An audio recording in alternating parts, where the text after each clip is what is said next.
This is the OTB Television Network. 3 furlongs away on the outside Blackberry Road. Here comes Majestic Warrior 4 deep. Pyro is in behind these leaders. Pyro in back of the front coming toward the quarter pole. Majestic Warrior up to JBK Blackberry Road. My pal Charlie Pyro is down inside with the white cap. Pyro might be box spying a gap. 3/4, 113 and 4. In the final furlong and a half, my pal Charlie Pyro now breaks on through on the outside Majestic Warrior. In between horses, Blackberry Road. Pyro leads in the Louisiana Derby. Pyro pulling away just like that. Shawbridge Rahan and Pyro impresses. Pyro going away.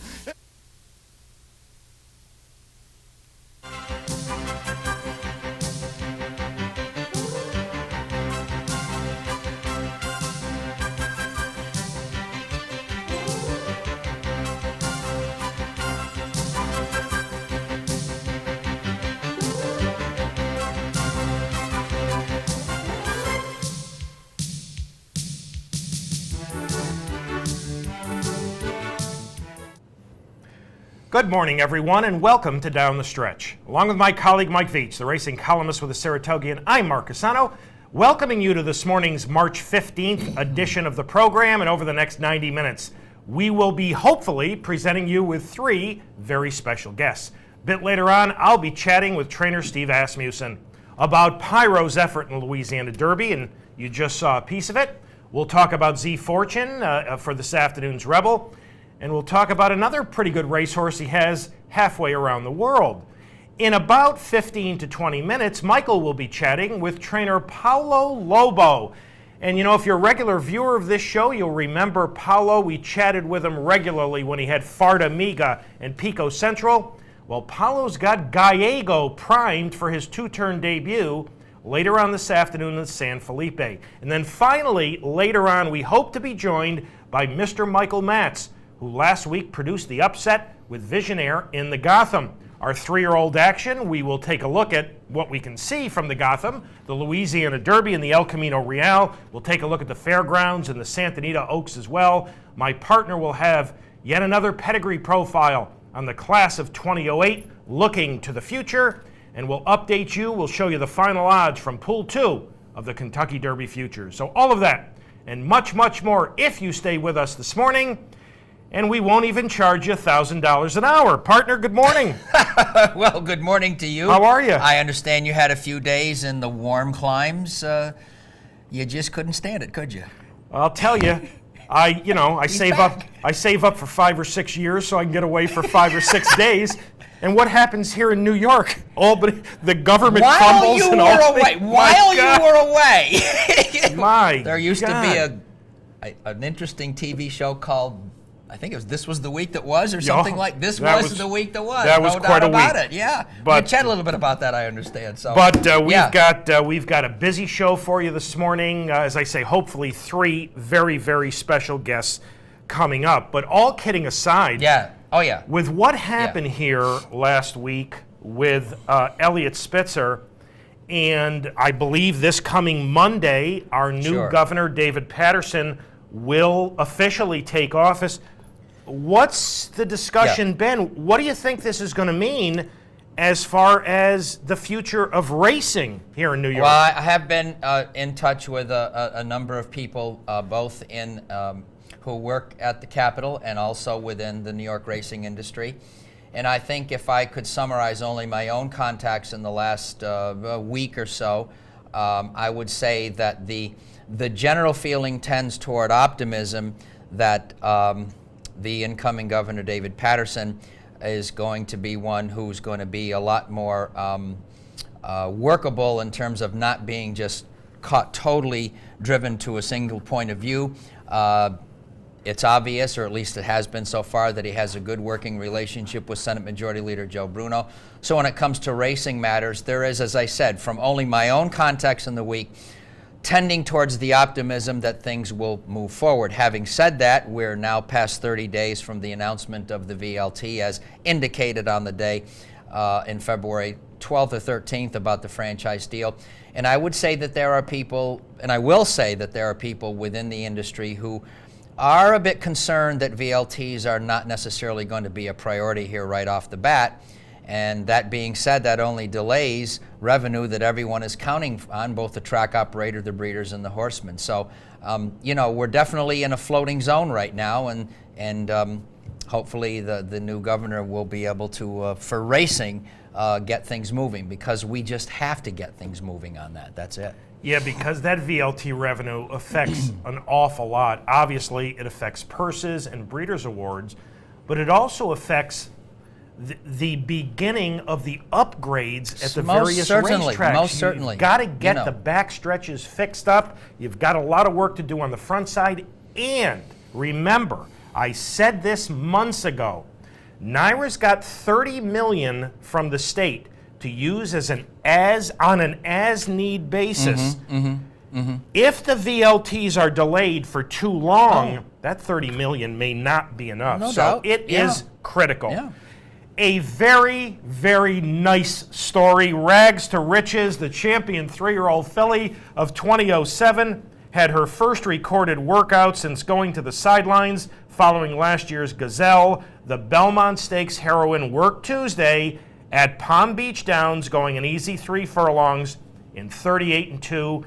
It is great to see her back. Todd Pletcher at this point said, I have no specific plans for her, so they are going to take their time with her, but she is going to be a welcome addition to the racing in 2020. I agree. She's going to move to Keeneland soon to train up there, and hopefully when they get there in the springtime, maybe he'll be able to say, we've got a race on the calendar. Welcome back. I really hope she comes back full force.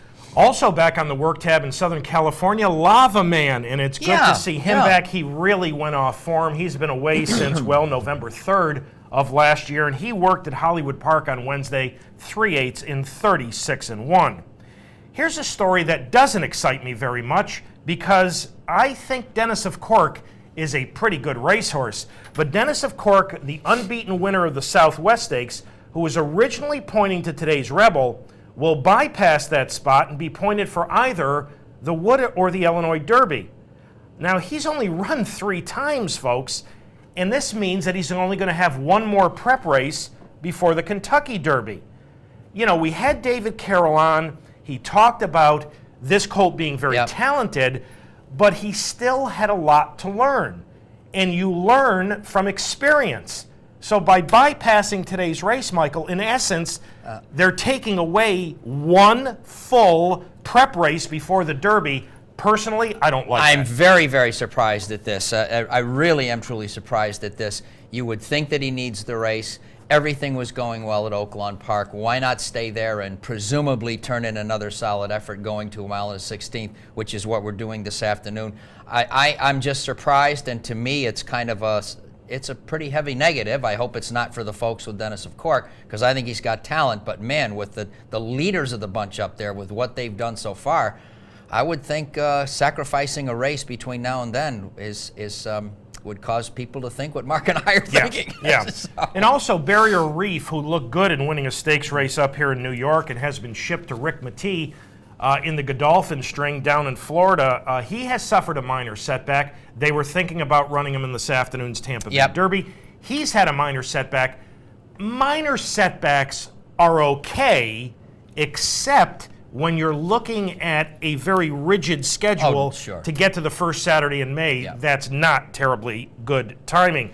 And Rafael Bejarano, who was involved in a spill in the last race on Thursday at Santa Anita, fortunately, it doesn't look as bad as it originally was thought to be. He'll likely be out, you know, somewhere between 2 to 4 weeks. And if you saw that spill, well, no spill is pretty, but you know, you would have thought he would have been out longer.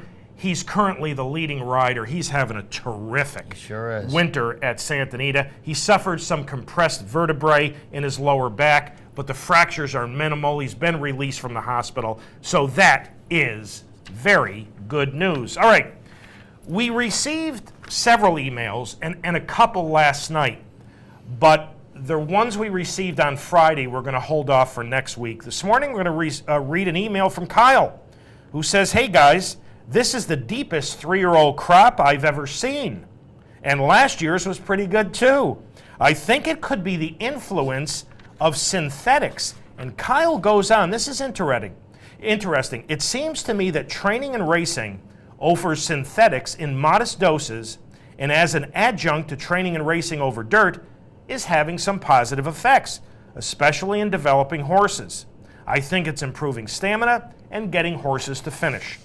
I'm guessing it's like cross-training. It probably works muscles in slightly different ways and gives the horse a break from the same old stresses. A couple of prime examples. I think cross-training, as I'll call it, was a major reason Street Sense got the 1 1/4 in the Derby. That and the fact he loved Churchill. But I don't think he was a true 1 1/4 horse, and I think subsequent races bore that out. Although, of course, Kyle, he did win the Travers. Steve Asmussen seems to have picked up where Navsgaard left off. Were you skeptical when he sent Curlin to Keeneland after last year's Jockey Club Gold Cup? I was, but it worked great, didn't it? And yes, it did. It's worth noting that Pyro was there at the same time, and Steve will talk to you about that in a later interview.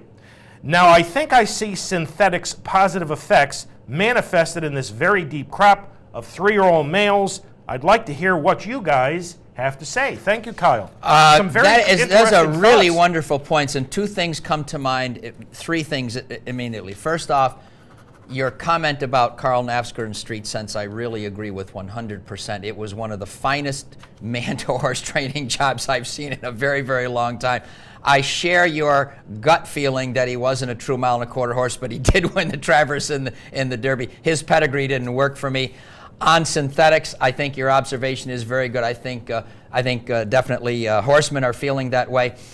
Even with the troubles at Santa Anita, I am so much behind the use of synthetics you wouldn't believe it. And finally, pardon me at the end, if your suspicion about synthetics is right, I have to reevaluate all the Western horses who are going to show up for the Kentucky Derby. But that were very fine points that you've raised there. I enjoyed it very, very much. Kyle, very good job. The only thing I might take exception with, and this isn't exactly taking exception with it, but when you say it's the deepest 3-year-old crop you've ever seen, I think it's a little early to make judgment on something like that.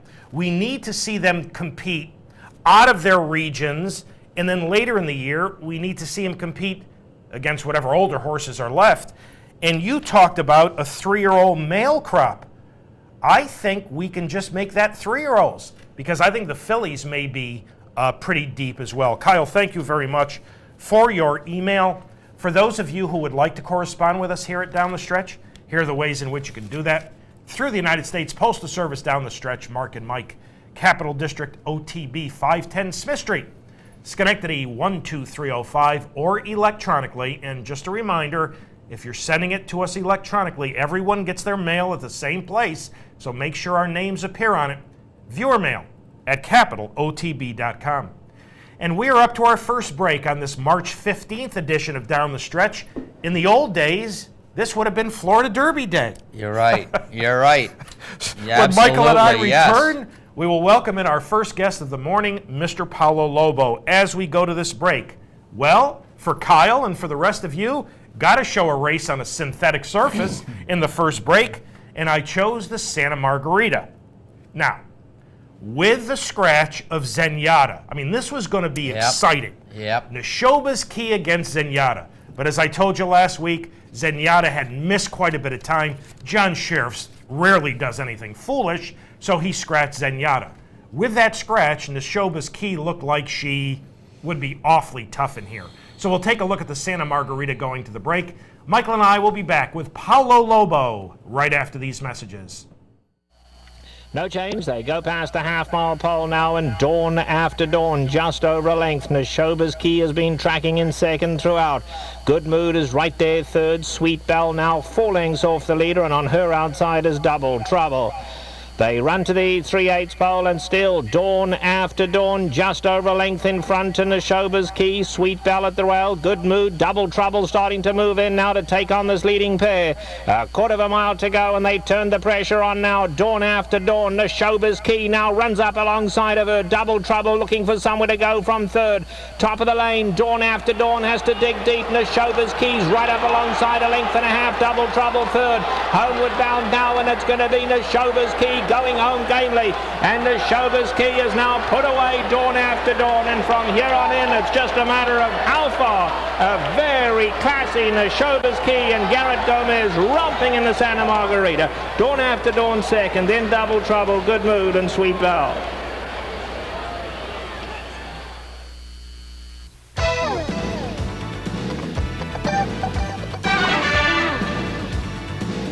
This is the OTB Television Network.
Welcome back to Down the Stretch, everyone. Mike Veitch to my left. I'm Mark CUSANO, and as expected, the Santa Margarita goes to Showbiz Key for Carla Gaines and Garrett Gomez, easily by 4.5.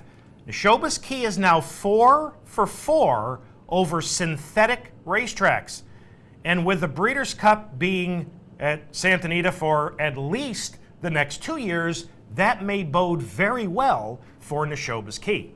To introduce this morning's first special guest, here's Michael. And a pleasure to introduce it will be, Mark, as we welcome back to this studio and this show, trainer Paulo Lobo, who we have visited in the past with the good runners Farda Amiga and Pico Central. This afternoon in the San Felipe, on the road maybe to the Santa Anita Derby, he's going to send out Gallego. Paulo, if you're there, welcome back to Mark and Mike and Down the Stretch. Thank you, guys, for the opportunity. And let's see what happens this afternoon. Well, we're going to do just that, Paulo. And my first question for you with Gallego is we do note that he didn't get to the races in November. A late start, perhaps. Any particular reasons for that? No. He has been, since I had him, he has been training well. He came a little late. He's a kind of heavy coat, and we broke him very slowly. Paulo, I'm interested in Gallego's temperament. I remember his sire Gilded Time and his grandsire Timeless Moment, and boy, they were really, really fast horses. How is this guy to train?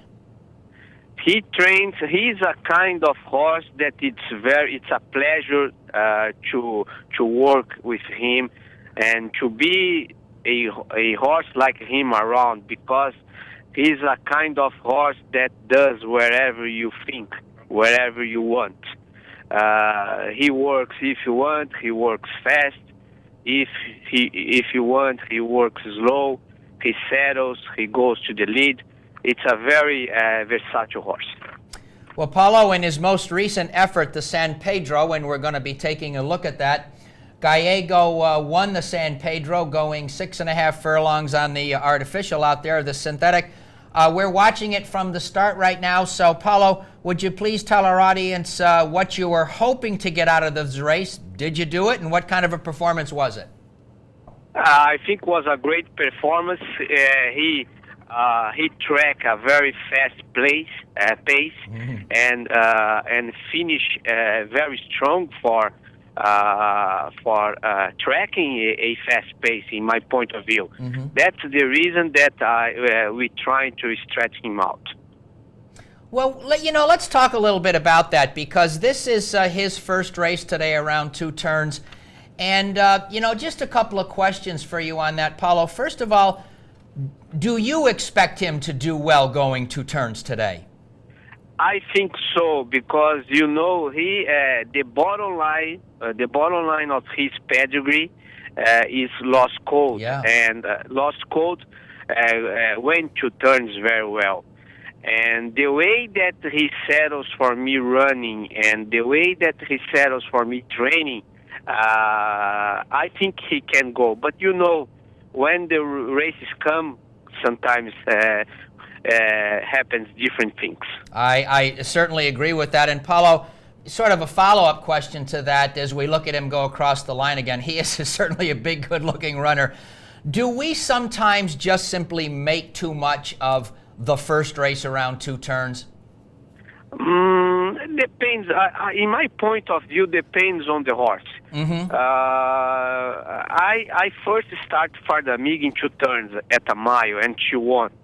I think if the horse handles well the distance, and he is fit for that, I don't see any problems. And finally, Paulo, this morning I'd like to ask you, you've drawn inside with Mike Smith aboard, your regular rider. Any particular instructions to Mike breaking from post 1 today in the San Felipe? This is going to be a race, I think, for the riders decide everything. Mm-hmm. You have 3 horses, fast horses that never run a 2 turns race. And you have one horse coming from Europe with Le Paru that should be off the pace. And it's my horse. I'm not going to tell anything to Michael. He is a very experienced rider, and it's going to be up to him. Well, Paulo, Mark and I and the audience here in upstate New York really want to thank you again for spending time with us. It was a delight to speak with you again, and we wish you all the best this afternoon. Thank you so much, and again, thanks for the opportunity. Okay. Thank you, Paulo. Thank you so much. Paulo Lobo, ladies and gentlemen, and he is a gentleman. It was fun to have him on. I'll never forget the celebration in the winner's circle following Farda Amigas, Alabama. It was just sheer excitement and pleasure. And this man can train a racehorse. There's no doubt. Did she also win the Oaks? Is that right? Yeah. That's not a bad double for 3-year-old fillies. That's not too shabby. Did a pretty good job with Pico Central. It wasn't the soundest racehorse around. Yeah. I don't ever, and that's dangerous to say on live television. I haven't had an awful lot of time to think about this, but, because I've been lounging around when it's 80 degrees. But I don't remember a San Felipe quite like today's edition. Okay. Because you've got 3 major players, Gallego, Bob Blackjack, and Georgie Boy. I'm not sure if they're going to be the first 3 choices, but they may very well be. None of them have been 2 turns. At this late stage of the game. It's the middle of March. That's right. Yeah, that's right. Do you ever remember anything quite like that? That's pretty unusual, I'd have to say, and the added thing of the new surface. This is a big, good-looking racehorse. He's got the inside. Boy, there's going to be pace in this afternoon's San Felipe. And thank you to Paulo for having joined us. All right, the feature race from the week past, the Louisiana Derby, the favorite, as expected, number 3 Pyro, was dismissed at 4-5.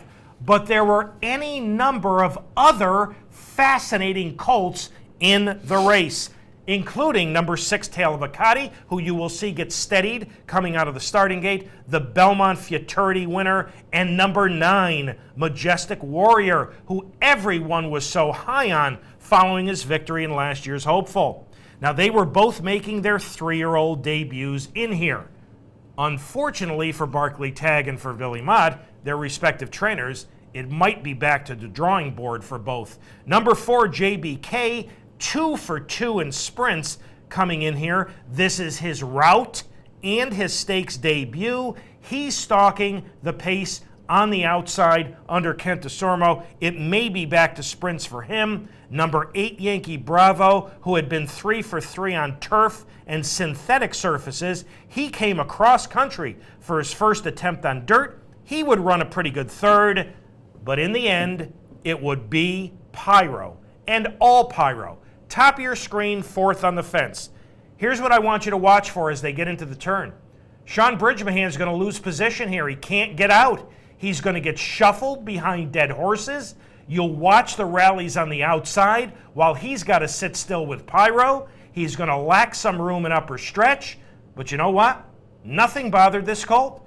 He sat there for Sean, and when he found room, he went on to a solid 3-length victory, and the beat just keeps going on for Pyro. This is a very, very nice 3-year-old. Well, when you just, once again, you wait and you wait and you wait and you have this discouragement, clearly he's a very special animal, regardless of what some people say about what's been happening with the competition level in Louisiana this winter. He's just a very, very special racehorse, and when you can be able to do this and wait as long as you do, you know he's very good. There have been a lot of negative comments. No, I take that, but there have been some negative comments and doubters about what he's beat there. Well, a couple of comments here.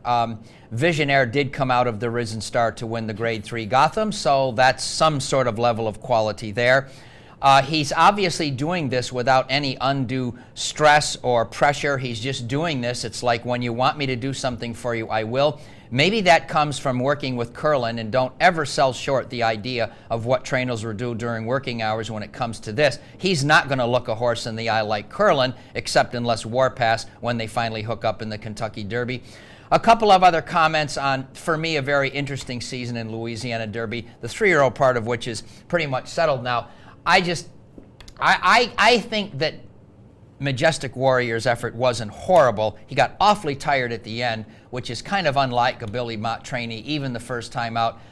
Even with the start, I can't make anything of Tale of a Cotta. You've got to show me more than that. Barkley's going to press on with him. But Louisiana this winter belonged to Pyro and Steve Asmussen. I can't wait to hear until later on when Mark's interview with him comes up what he has to say about it.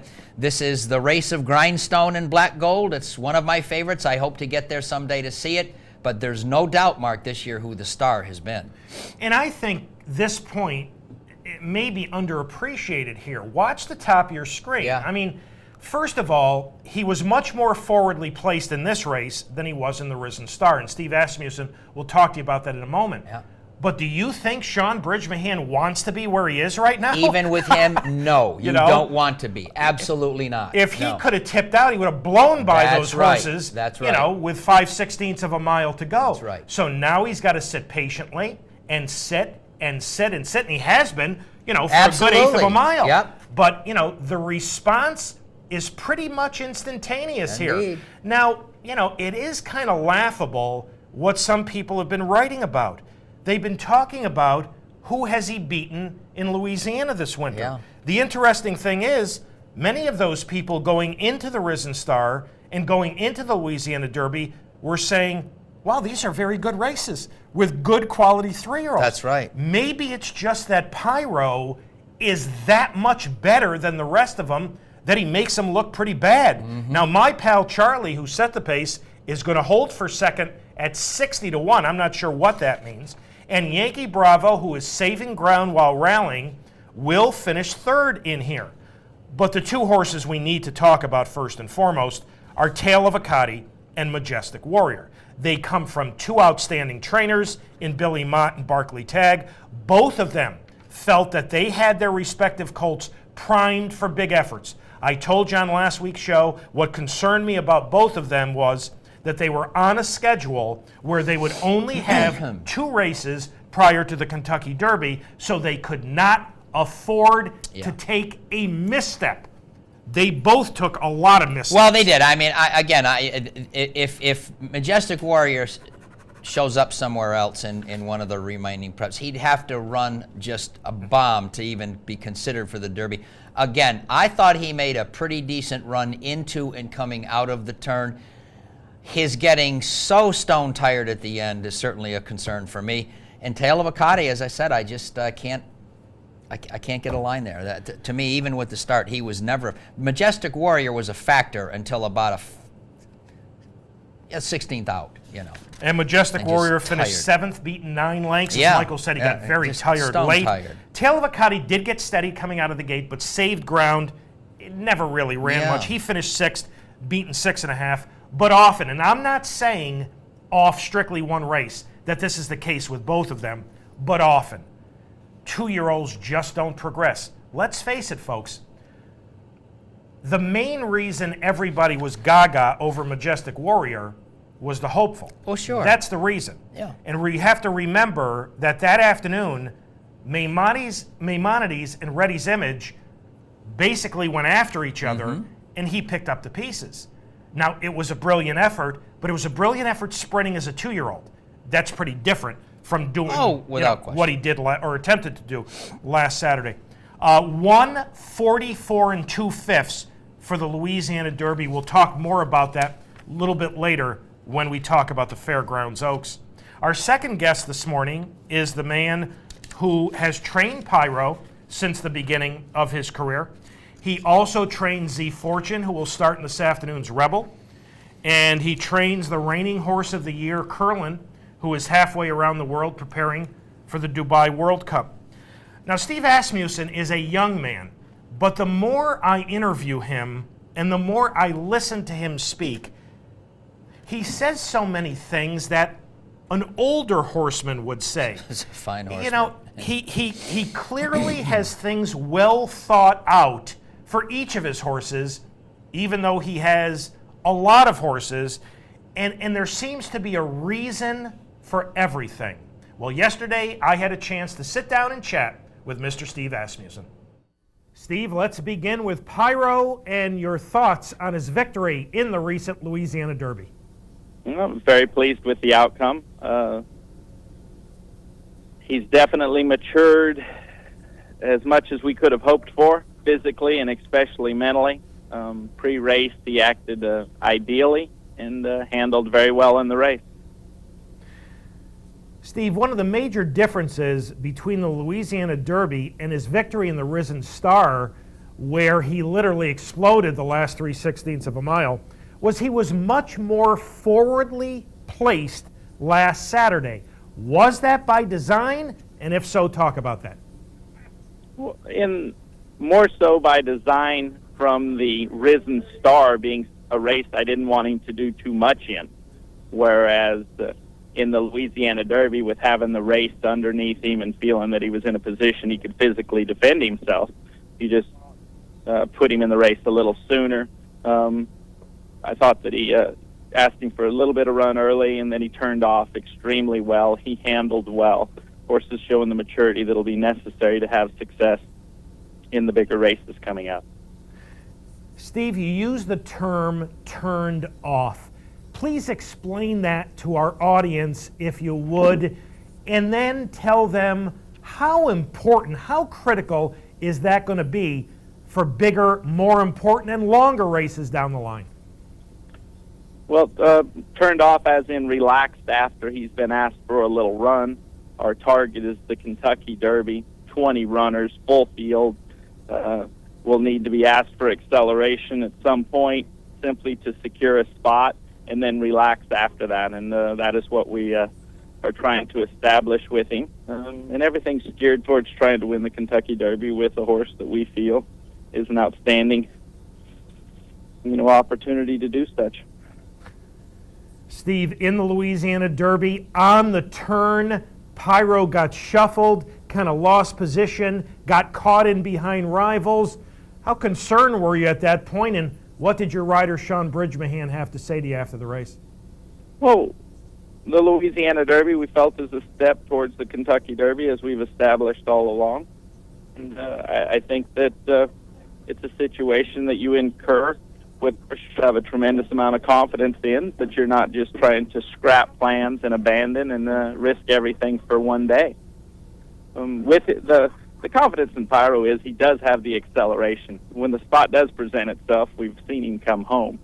So I think it's just handling and patience that'll be very, very key to his success in races that are going to have more runners and be going further.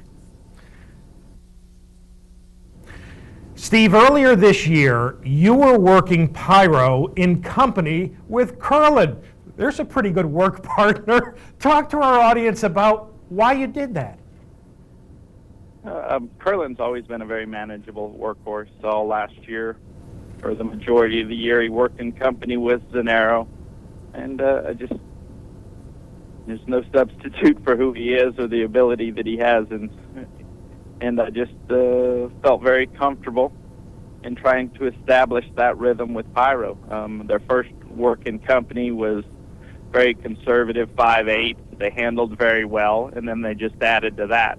The two subsequent works after that were extremely impressive, and slowly added to where they were at physically. And I really liked the focus that Pyro got off of the works, whether it's just maturity, timing, or if it was going to happen anyway.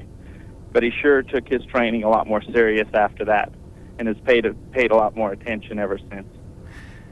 Steve, how has Pyro changed mentally, physically, from 2 to 3? Well, I think the most obvious things is, his pre-race antics in the Breeders' Cup Juvenile. He was a little fractious in the gates, a little anxious. And then the 2 races this year, he's been a perfect gentleman.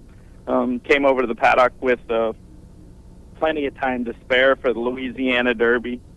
Stood there, very patient. He knew what he was there for, but had accepted what was going to happen. And I think all of these things are, what we're looking for to get the best race out of him once the gates open. Steve, at this point, how pleased are you with where Pyro is at this particular stage? Well, I think if we wanted something different, we should ask for it. He has handled and performed extremely well, and I feel great about his physical condition moving forward. Every day's a new day, and we just got to keep doing things right. Steve, how did he come out of the Louisiana Derby, and what's next for Pyro? Well, that was definitely the feeling. That's what I'm so happy about, is his physical condition. He'll work back at the fairgrounds on Monday, and then head to Keeneland on Tuesday. Now, I'm assuming he's heading to Keeneland for the Bluegrass Stakes? Absolutely, yes. We'll prepare him there. I feel very good about training him on the synthetic. We had him at Keeneland last fall between the Champagne and the Breeders' Cup Juvenile, and we're very pleased with how he trained over the synthetic surface there at Keeneland. And I think that he has definitely shown his quality, and that his physical condition is our biggest concern heading into the Derby. Steve, let's move on to another 3-year-old in the barn who will be running later this afternoon in the Rebel. That's Z Fortune, coming off a wide trip second to Pyro in the Risen Star. How's he doing coming up to this afternoon's Rebel? I'm very anxious to see where we're at. I think that this horse has continued to develop physically. He's a big rangy colt. I think that the Risen Star, the pace of that compromised him more than Pyro. Pyro's always been fast. With Z Fortune being a big rangy horse, kind of had a wide draw, no pace. I think a faster paced race would help him out a bit. But I also think that he's trained stronger since then, and I'm anxious to see where we're at in the 3-year-old picture with him. And finally, and normally we don't save this horse for last, but a discussion on the reigning horse of the year, Curlin. Steve, you have chosen a bit of a different path from past Americans who've gone overseas with the Dubai World Cup in their sights. You took Curlin over there early, got him acclimated, and got a prep race under his belt for him. Talk to our audience about why you decided to do it that way. Well, because I hope that he has a very large second half of the year. We love how he's acting in Dubai. I think he's acclimated nicely, been on his feet. I think him being over there, getting a chance to acclimate, as we said, shouldn't knock him out, as in just shipping over there, running and coming right back. Because Mr. Jackson definitely left a lot of money on the table by putting this horse back in training, and we want to make it a full year for the horse. Steve, let's talk for a moment about that prep race. In your mind, how close to ideal was it for Curlin? Well, I think we saw why we wanted the prep race for him as well. The first left, it's not a traditional oval. not Al Shiba. And the first left was a little sharp for him. He was pretty strong. Took a little bit of navigating the first turn and then settled in perfectly. Now when we run him back in the World Cup, having the trip over the track for Ravi as well as Curlin, I think it gives us the best chance possible, and that's what Curlin deserves, is the best chance possible. Well, Steve, as always, we appreciate your time very, very much. Thank you so much for having joined us this morning on Down the Stretch. All the best with Pyro and with Z Fortune on the road to Churchill Downs, and certainly all the best with Curlin in the upcoming Dubai World Cup. And again, thanks so much for having joined us. Thank you. Steve Asmussen, ladies and gentlemen, the conditioner of Curlin and Pyro and Z Fortune. Thanks to Steve. Now, is it just me, or did he give you that? I mean, he seems to have everything well thought out. No. He's moved into this zone of winning at the very top level, and he revealed a lot in your interview about really his thought patterns, and you know for the audience, you have to pause with Steve because he speaks very deliberately, but he said some really key things there about the turnoff question. I thought was terrific. In the midst of the battle, he can turn his engine down and still keep rolling underneath to stay. That's beautiful stuff. And Steve is telling you very plainly he's got a Kentucky Derby horse and maybe another one today. And I agree with his comment on Z Fortune. I think Z Fortune has a lot left to show us, and I think we'll see it today. But he's just this is a very, very methodical person when it comes to knowing his horse. I mean, the comment about Dubai, I love that. I mean, if I can avoid the Dubai bounce, I'll avoid it by being on the ground for a couple of months. That's terrific stuff. But you heard things like, didn't want Pyro to do too much in the Risen Star. Oh, gosh. That's why he instructed Sean Bridgman to sit and sit and sit. Pyro was able to do more in the Louisiana Derby because, and I'm quoting, how often do you hear this? Physically able to defend himself. That's right. He was that much more prepared for the Louisiana Derby. In working Pyro with Curlin, and some trainers would never even think about working. I thought that was wonderful. And go ahead. And trying to establish a rhythm for Pyro. I mean, Curlin is this type of a horse, so let's teach him alongside of the best. And I believe going into his first race there, the Risen Star, I think we made that comment on the show about this can't be anything bad working with Curlin, who clearly Pyro's not intimidated. so I just think it's good stuff. And he is a young man. I like it. I like it a lot. I get a lot out of that. I've always enjoyed the interviews with Steve. Thank you so much. I really have.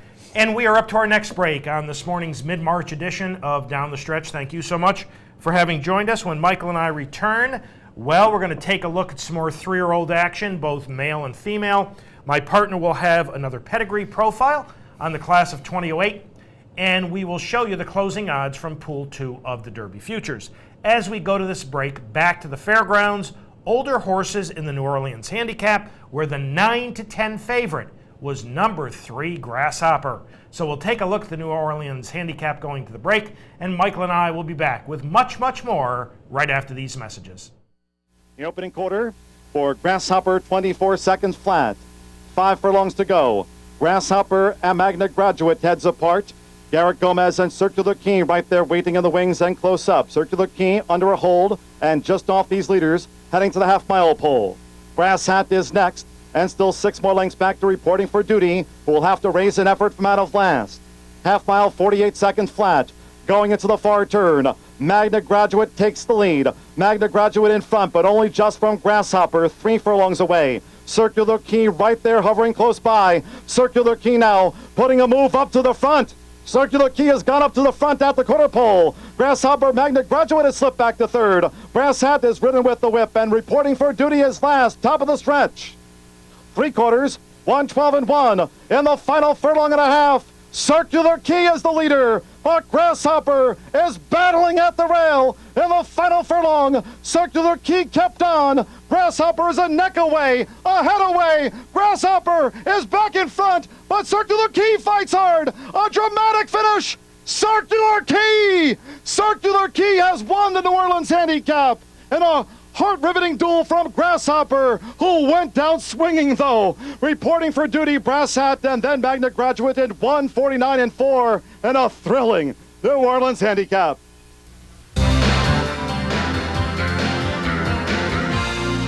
This is the OTB Television Network.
Welcome back to Down the Stretch, everyone. Mike VIETCH to my left. I'm Mark CUSANO, and the New Orleans handicap goes to Circular Key.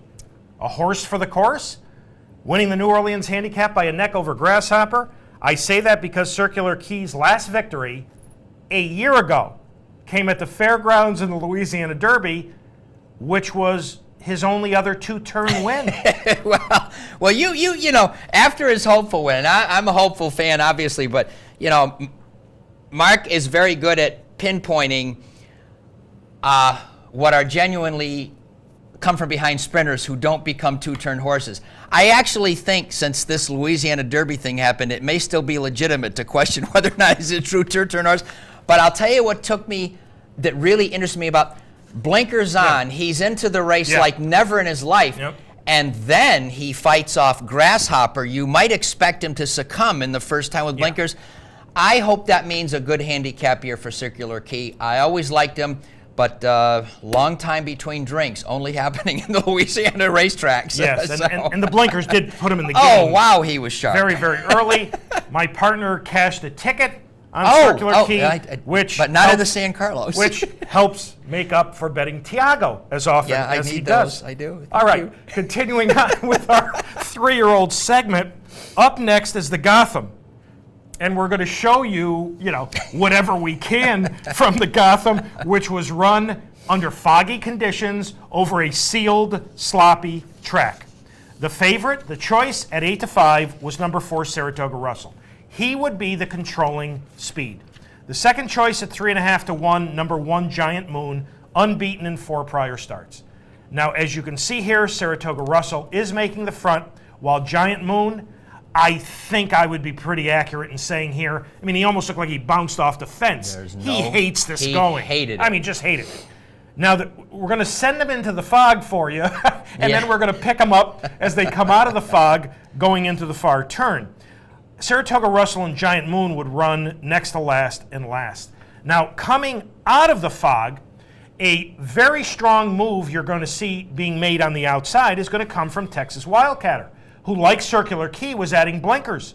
And this move, to me, looked like a winning move, as he's going to open up the lead and look on his way to victory. But rallying from last, and when you see the shot from behind the horses, Visionaire is going to be last on the fence in the Team Valor colors. There he is. Visionaire, in the last jump, would get up to beat Texas Wildcatter and win by a nose. Now, partner, sealed, sloppy, awful racetrack. The 2 betting choices, do not handle it or fire for whatever reason. So what do you make of the Gotham? Hard to know what to make, but I do know this. Visionaire is definitely moving forward. And as I said earlier on this show, this underscores the pyro power in Louisiana because he was third to him in the Risen Star. Although, if we get the chance to talk to Michael MATZ today, I have a question on the Risen Star as the only race on his form that's not like his form. Nonetheless, Rick Violet told us last week Saratoga Russell was going to go. Normally that works on a wet aqueduct inner track. It certainly did not here, which raises the questions that Mark raises. Giant Moon, I accept completely Rick Schosberg's statement Saturday night. He didn't like it. He hated it. So he's going to pop up with one more chance. But that kind of weather, that kind of track, I think a quality horse won it. I'm struggling with making sense of the rest of it and hoping that the favorite and co-favorite come back for another good day. Yeah, what I was pretty impressed with was with Visionaire having drawn the extreme outside post, post 10 going 1 1/16 on the inner, Jose Lescano had to take him back and save ground. So he gave up many, many lengths early on. Now the pace was quick. I mean, 23-3, 46-1, a very fast second quarter. So he certainly had pace to run into, but he came from quite a ways back, and I thought it was a pretty solid effort. Certainly. I'm a little surprised Team Valor they won the Wood Memorial, but I understand he's going to bluegrass country, right? That's going to be the start. Well, I guess the Street Sense model really is a big deal today. It could be. All right. Next pedigree of the class of 2008. Within this pedigree profile, you will watch this colt win a Gulfstream allowance race where he got pace to run at, just like in the Gotham. Then you'll watch him run third in the Risen Star, where he was in a very good position, but there wasn't much pace in the race. Here's Michael's look at the pedigree of the Michael MATZ trained Visionaire. Visionaire, bred by Riley McDonald, owned by Team Valor International, and trained by Michael MATZ, is a son of Grand Slam, and a pretty good sire there indeed. There was a time when Overbrook Farm and D. Wayne Lucas got their hands on just about every important Grade 1 race in the United States. Grand Slam, the sire of Visionaire, bred by Overbrook and foaled in 1995, was an example of the Overbrook-Lucas dominance. He won the Champagne Stakes over the top runners Lil's Lad and Hailery Hunter, a victory that followed his win in the Belmont Futurity. And at 3, he won the Peter Pan Stakes and placed in a bunch of Grade 1 races. Grand Slam is another in the preponderance of good and popular sires from the line of Raise a Native, in this case through Raise a Native's grandson, Gone West. He is out of Bright Candles, a major stakes performer who hails from the superb Calumet Farm family of Aladar, R. Mims, and Real Delight.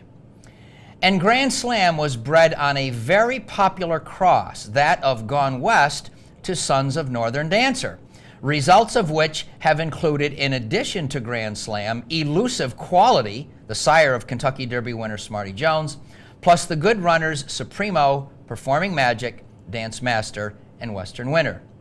With those credentials, it figured that Grand Slam would be popular at stud, and he is. Through 2006, his average price for 420 yearlings, ladies and gentlemen, is $140,000. So far in his stud career, with 6 crops at the races, Grand Slam's progeny, though, have tended towards speed. He does have good performers at 1 1/8 miles, such as Brooklyn Handicap winner Limehouse, Jim Dandy winner Strong Hope, and Pennsylvania Derby winner Grand Ombre. But his only Grade 1 winner in the United States is Breeders' Cup Sprint winner Cajun Beat. Grand Slam is also the sire of Fire Slam, winner of the Grade 2 Riva Ridge Stakes at 7 furlongs, Alki, winner of the Grade 3 Deputy Minor Stakes at 6.5 furlongs, and other Sprint Stakes winners Stellar, Dilemma, and Cheris Destiny. Visionaire is out of Scarlet Tango, a daughter of French deputy who comes from a fascinating family, and I do mean that. Hers is the story of a once classically oriented family of the 1950s and 60s that morphed into a Maryland-based family of sprinters in the 1980s and 1990s. Today, trainer Michael MATZ is undoubtedly hoping to tap into the older generations of Visionaire's pedigree. Scarlet Tango, placed in a minor Laurel Stakes race, is a daughter of Silver Tango by Silver Badge. Silver Tango won the Conniver Handicap at 7 panels and the Francis Scott Key at 6, both in Maryland. She did place in the Grade 3 Pimlico Oaks at 1 1/16. But Silver Tango produced Dale's Prospect, winner of the Taking Risk Stakes at Timonium, going 6.5 furlongs. Mark gets charged extra for me looking that one up. And the Hoover Stakes at Laurel, going 6 panels. She's also the Grand Dam of Torrey Pines winner Political Web at 8 furlongs. Very short up close, folks. Third Dam Royal Tango by Princely Pleasure is the grandmother of Merengue, winner of the Grade 3 Annie Arundel at 1 1/8, whose own son Point Determined won the Grade 3 Affirmed Handicap at 1 1/16 and placed in the Grade 1 Santa Anita Derby at 1 1/8. Visionaire's fourth and fifth dams, Tango and Paris and Dancer's Gem, respectively, produce no runners of significance. But the latter is a half-sister to Pepperwood, a leading juvenile filly off her wins in the Gardenia and her checks earned in the Astorita and Frisette.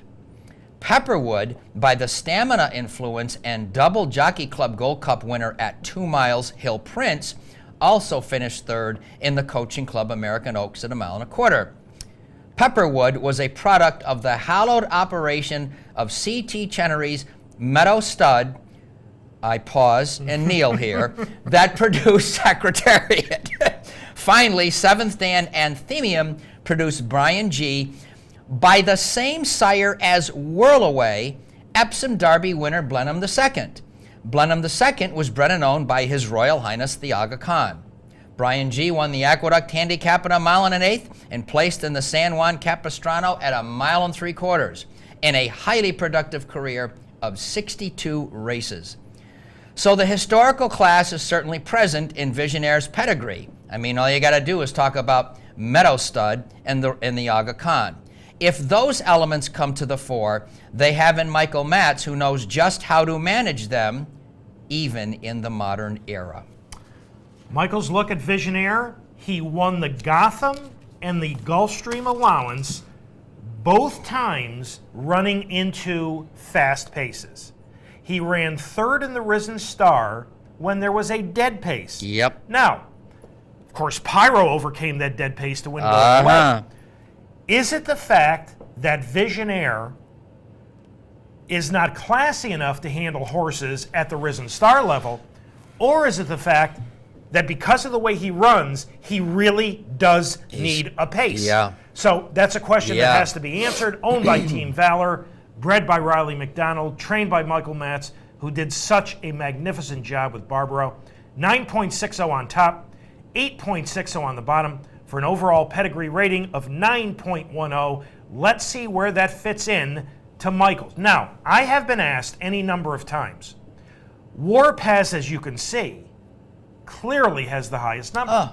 And what people are asking me is, basically, when other pedigree experts talk about Warpath, they talk about how questionable his pedigree is. So why is Michael's number so high? As we told you when we started this process this year, the bottom side, the dam's pedigree, is so important in Michael's numbers. It's weighted to the dam side, and that's why his number is so big. I tell you, I think it's really a major mistake to concentrate on the Cherokee Run part of Warpath. I mean, Cherokee Run could go for a fair distance. I picked him in the Preakness. I mean, you picked him in the Preakness. But his female family, look, Alluvial, Coastal, Slew of Gold, it's awesome, okay?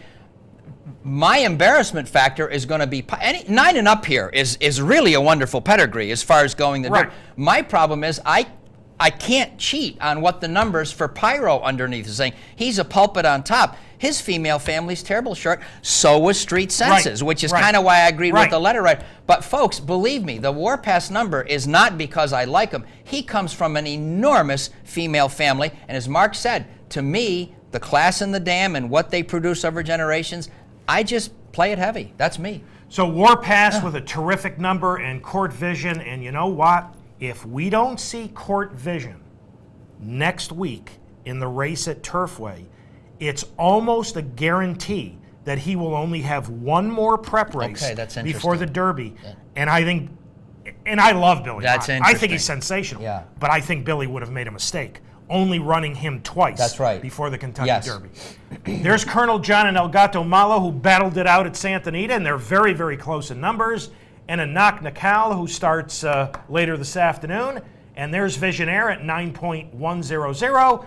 And there's Poor Pyro. Michael, thank you very much. Yeah, the volcano. He's got no pedigree numbers. No pedigree. He runs Second short slowly. Derby winner. He doesn't beat anybody. The poor guy. He's really up against it. All right. In Northern California, on a dirt racetrack, the only one left in California. There you go. They ran the El Camino Real Derby, where the 2.5 to 1 favorite was Coast Guard. Remember Coast Guard? Ran a pretty good second behind Crown of Thorns in the Robert Lewis Stakes. Unfortunately, Coast Guard would be absolutely no factor in here. Take a look at number 3, Autism Awareness. It took this fella 13 starts to break his maiden. Here, he's en route to his second straight victory. This one at 62 to 1. This is a very nice story. This is a very nice performance and a huge upset in the El Camino Real. Good for them. I did a bit of pedigree work here, and way to go, Autism Awareness. He's off the trail now for a couple of months. His sire, I never heard of him. Tanner's My Man was a winner on the California Fair Circuit. He's by Lord Carson. His mother, Lady Essex, is reportedly in Korea right now. And Mark, I read this somewhere. My credit to the writer who looked this up. I don't think it was in the Blood Horse report. His mother, I believe, in the midst of a race, jumped a turf course race and tried to get to the main track. And that's Autism Awareness's history. But he won a Grade 3. And you know who's won this race? Tanks Prospect, Snow Chief, Tabasco Cat, Gate Dancer was second. So you know? He is owned by a gentleman by the name of Johnny Tabota, who I have never met. Johnny Tabota's son, Renzo, and I believe, I'm not certain of this, I believe he's about 8 years old now. Renzo was autistic. They recognized that at the age of 2. And Renzo loves horses. So his dad named him Autism Awareness, which I think is just fantastic. And even though it took him 13 starts to break his maiden, I hope they had a few tickets on him at 62 to 1. Major stakes That's winner. a wonderful story. He has gone to the sidelines, as Michael mentioned, has a chip in a knee, but let's hope he gets back to the races. Running second in there was Nicky's Golden Steed, who was the second choice at 2.5 to 1. And the reason I mention that is Nicky's Golden Steed was part, I should say, I believe he was part of Pool 2 of the Derby Futures. Let's take a look, and he was, I apologize, folks, but after 6 days when it's between 70 and 83 degrees. I really don't know why you're here. The brain doesn't function quite as well. But here are the closing odds. Pyro, the ever so slight favorite over Warpass. I don't think that's surprising for this reason. Yeah. Pyro ran last weekend. Yeah. That's when the pool was conducted. Yeah, right, yeah. So he's a half a point less than Warpass. The parimutuel field is the third choice at 6 to 1. There are no others in single digits.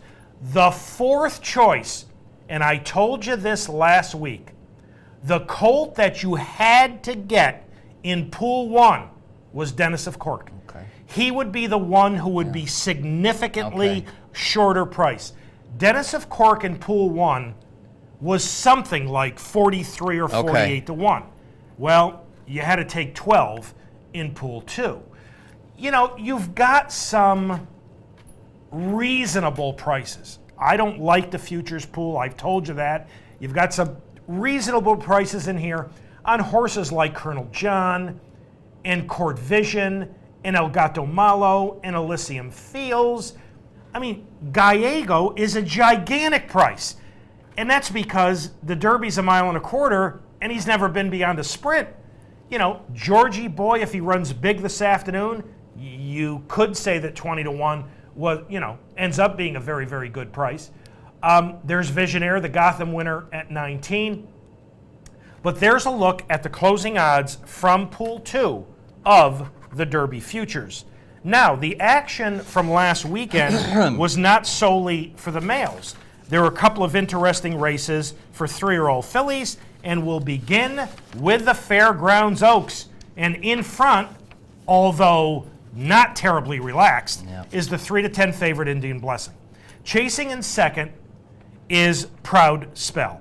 Now, she had finished second behind the champ in her 3-year-old debut in last in the Silver Bullet Day. But Proud Spell was much tighter in here. Larry Jones did a very nice job. And after 2 straight defeats at the hands of Indian Blessing, Proud Spell would turn the tables with a 2.25 length upset in the Fairgrounds Oaks in a very nice performance. Really a great performance. Left to do the dirty work of chasing a known Grade 1 top-level speedy filly. This is a really big improvement for Proud Spell. I unfortunately picked her in the Breeders' Cup Juvenile Fillies last year when she was not going to catch this gal. Coming out of the race, and Mark and I talked about this last night, I was very surprised at how quickly Bob Baffert surrendered the 2-turn idea with her, saying that she's going to be freshened and pointed for sprints. I don't know how you feel about this, but it sounds like, Mark, she's going for a Breeders' Cup Sprint, one sex or another, later this year. Yeah, probably. This is not to diminish Proud Spell, who I truly like.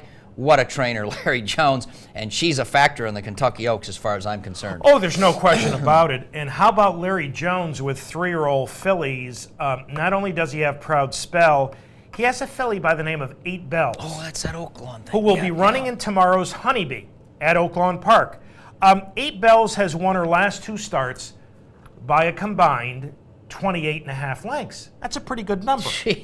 So, but that was a very nice performance. 144 flat was actually 2/5 of a second faster than poor Pyro won the Louisiana Derby. One more race for 3-year-old fillies, the Santa Anita Oaks, and this featured a pair of strong outside rallies. The first move you're going to see will come from number 8, and I'm not sure I'm pronouncing this correctly, Ariège. I would say it that way. Ariège. Making her first ever start on a main track. The second move would come from number 7, Golden Doc A, who was the 3-2 favorite. She's going to make a very solid run, but Ariège would hold her safe to win the Santa Anita Oaks by a half length. Now, Ariège, her 5 prior starts were all on turf. But folks, synthetic racing surfaces open a brave new world, because Bobby Frankel would have never run this filly, this turf filly, back on dirt, but Bobby said, you know what? Turf horses are handling this synthetic surface, so let me take a shot with her in her Grade 1, and partner, she goes from a maiden winner in Ireland, who nobody knew, to a Grade 1 winner in the United States. Well, that is certainly one of the good things of having synthetic surfaces, I would think. Is it Country Star is his Grade 1 winner, who's the early Oaks favorite? Yeah. I had my eye get caught by looking at this girl, Ariège, bred by Calumet Farm. Funny how it comes up again in the show. 10 years go by, we don't mention the name, and it's up twice today. But I think you racing fans remember her mother, Kostroma, as a giant older filly mare runner on the turf in the early 90s. She's 22 years old. I am quite sure this is her only stakes winner. And I looked up one of her victories back in 1991. Listen to who Kostroma defeated in the Yellow Ribbon, Grade 1, 1.25 miles. Flawlessly, double or triple Eclipse champion.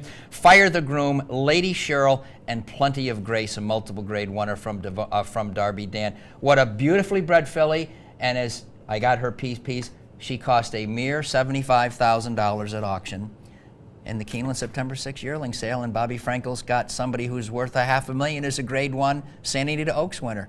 Old Kostroma. How about that? Isn't that something? But you know, the times are a-changing because of the synthetic surfaces. As handicappers, we need to react to that because normally I don't like strictly turf horses going to dirt.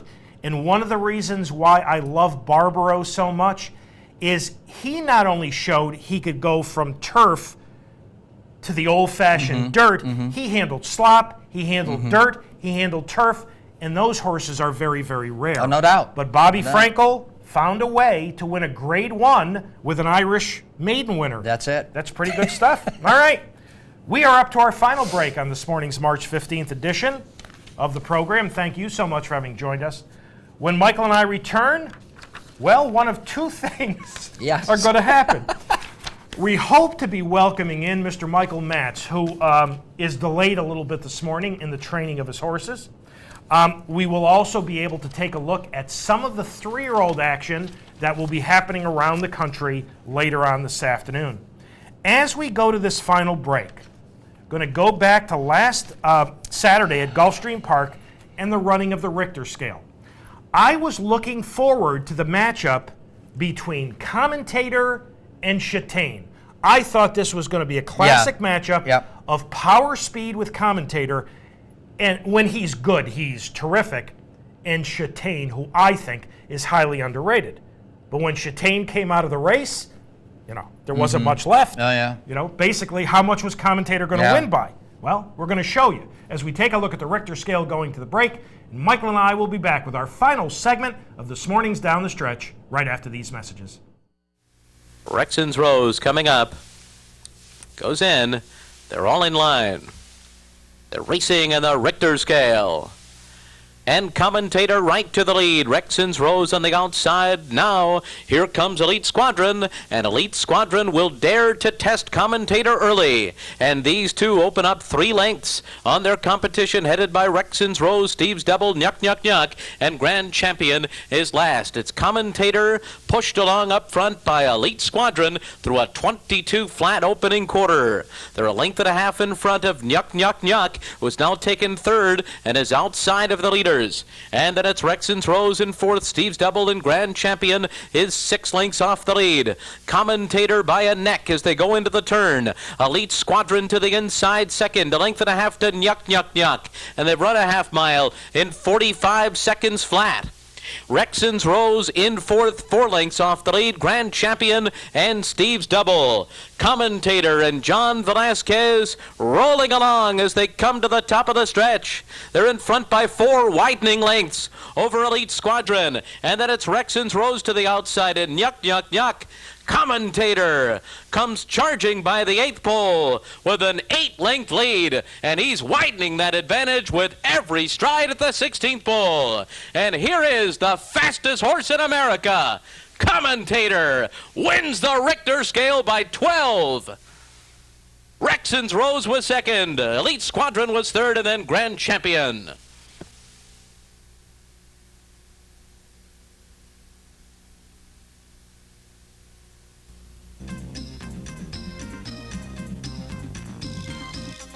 This is the OTB Network.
Welcome back to Down the Stretch, everyone. Mike Veitch to my left. I'm Mark CUSANO. The Richter scale goes to commentator.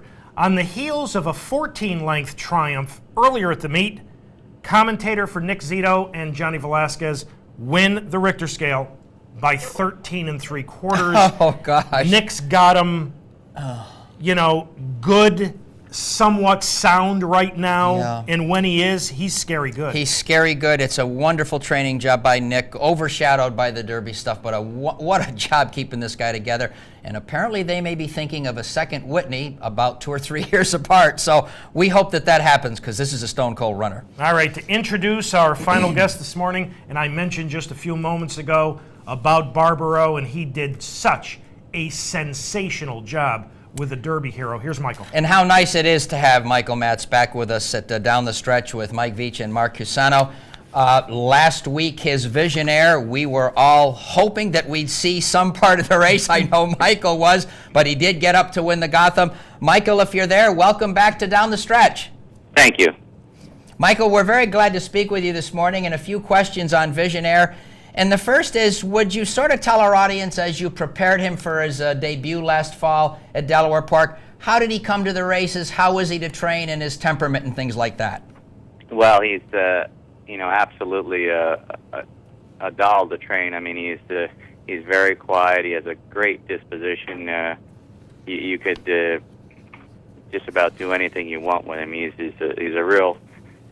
For a Grand Slam, some of them can be a little bit nervous and high-strung, but he's just the opposite. He's very quiet. You wouldn't even know he's in the stall. He came to the paddock in the first start, and he just walked around there like nothing was happening. And he probably, even if that race was a little longer, I would say probably he might have even won his first start. Well, you've taken me right to my second question, because other than the debut at 6 furlongs, you went right to 1 mile and up with this guy. So I'm assuming that you were thinking the indications are this guy can go a route of ground. Well, yes, he can, and he's so. I mean, he'll do exactly what the rider tells him to do. I mean, if he tells him to be on the pace, he could be on the pace. I think the best way is the way he ran in the Gotham, even though we couldn't see very much of it, was to come from a little bit off the pace, and there it was. He was quite off the pace at that point, but that I think is his best style of running. We're going to take a look now, Michael, at what we can see of the Gotham. No different than you. He gets up to win at the wire. Couple questions, Michael. Why did you choose the Gotham as a particular stepping stone? Well, I just thought with all the races around there, I just, when we went down to the Risen Star, I mean, that was all good and fine running against Pyro, his first start, but I thought he was pretty impressive at that point, and I didn't want to go back against him at that point, and I just thought maybe he was maybe facing a little tougher competition down here in Florida than was at New York, and it looked like the horses that were entered, it looked like it was a good spot for him. I was quite nervous, though, drawing the 10 post position. Michael, how did he come out of the Gotham? He came out real well. He came back on Tuesday. He went to the track Tuesday morning up in New York, and he's been down here all week, and he seems like he's in no worse for the wear. Michael, you mentioned the Risen Star, and we are going to take a look at that as well this morning. And I'm very interested in the Risen Star as a race that, when you look at the past performances, and here he is in the Risen Star laying third. Michael, this looks like the only race that sort of, I might use the term, counter form. He's much closer to the pace here. Talk about that, if you will. Well, I think it was just the pace was very slow that day, and he just was at the 3 post position, and nobody wanted the lead, and he just sort of inherited it there, and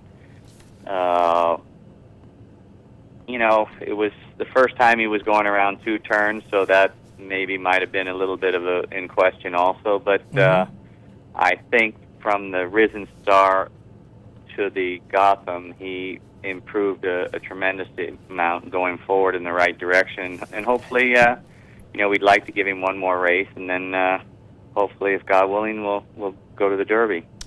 Well, Michael, if you would, for our audience, would you tell us your plans for that next race?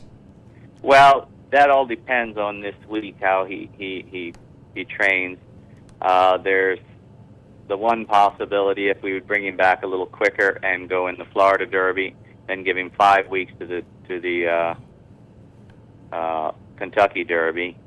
The next scenario would be to go to the Illinois Derby in 4 weeks and then the Kentucky Derby. And our final option is to go to the Bluegrass in 5 weeks and then have 3 weeks before the Derby. And all this depends on how he trains the next 2 weeks. Well, Michael, wherever that is, we wish you the best from here in upstate New York with Visionaire. We appreciate your time this morning, and good luck until the next time. Thank you very much. Okay, ladies and gentlemen, Michael MATZ with Visionaire. Another trip to the Derby, possibly. And that's very interesting that he's got some choices to make on the final pre-Kentucky Derby start, and it will be all dependent on how he bounced out of the Gotham and how he trains the next couple of weeks. Now, this afternoon, 3 major 3-year-old races on the road to Churchill Downs in what hopefully will be sunny and warm South Florida at Tampa Bay Downs. Again, thanks to Gulfstream not being able to run, mile and a 16th races on dirt. Last year's champion goes to the Tampa Bay Derby. It's Warpass, and he simply lays over this field. No argument there. The 2 horses, the only other 2 horses, Big Truck, Barkley Tagg's fine New York bred, who ran a surprisingly good second in the San Davis over the track to Fierce Wind. We'll see how he does. And Atoned. Now, if Atoned sounds vaguely familiar, he ran second behind Court Vision in the Remsen in spite of stumbling. Remember, he clipped heels going around the first turn and stumbled. Here it is, March 15th, and Atoned makes his 3-year-old debut. Yep. I mean, Todd doesn't like to run his horses very much, I guess. I don't know. But, I don't know how they're going to beat Warpass. At Oaklawn, the Rebel, several interesting horses in here. Z Fortune draws the extreme outside post. Anak Nakal didn't run a jump in the Fountain of Youth. Will likely get a legitimate pace to run into today. Colton here, who's a little bit interesting. Sierra Sunset ran a fine second behind Dennis of Cork over the track in the Southwest. If he relaxes better for Chris Amy, he's got a chance to run pretty well. Interesting race. This afternoon, Wayne Lucas has got Stonebird. The speed will come from Sacred Journey. And then the final 3-year-old race at Santa Anita, the Grade 2 San Felipe. And again, the major players on paper in here, Gallego, Bob Blackjack, and Georgie Boy have done nothing but sprint. Yeah. And this is the middle of March, and they're all having their 2-turn debuts. Bob Blackjack, I've never said this before. Bob Blackjack coming off a race where he ran 6 furlongs in 106-2. So it's going to be interesting to see which of those can stretch out for bigger and better things, possibly the Santa Anita Derby, in their next starts. Tomorrow, Oaklawn Park, the Honeybee, and the battle between Pure Clan, unbeaten in 4 starts at 2 for Bob Holthus against 8 Bells from Larry Jones. This is the filly I mentioned to you. She's won her last 2 starts by a total of 28.5.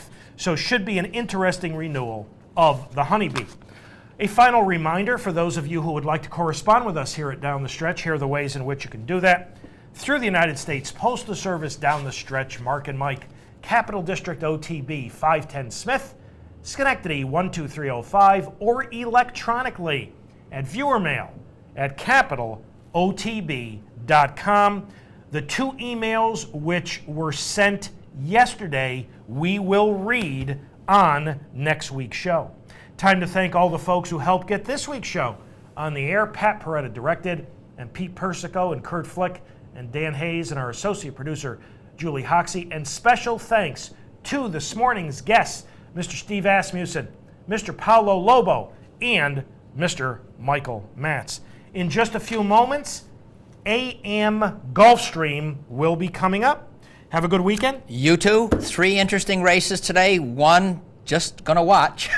Well, the other 2 I might bet. You know, the Warpass is, you know, he's going to do what he usually does. He's going to grab him by the throat latch and bury him. Fun to watch. He's your man. He is. He's your number one. Believe me, folks, he's some picking right now. Okay, that's it. Listen, and this is more than sentimental. This is a serious racehorse. I come back from vacation. I'm refreshed. If you enjoy reading a good book, this is a completely diverse show.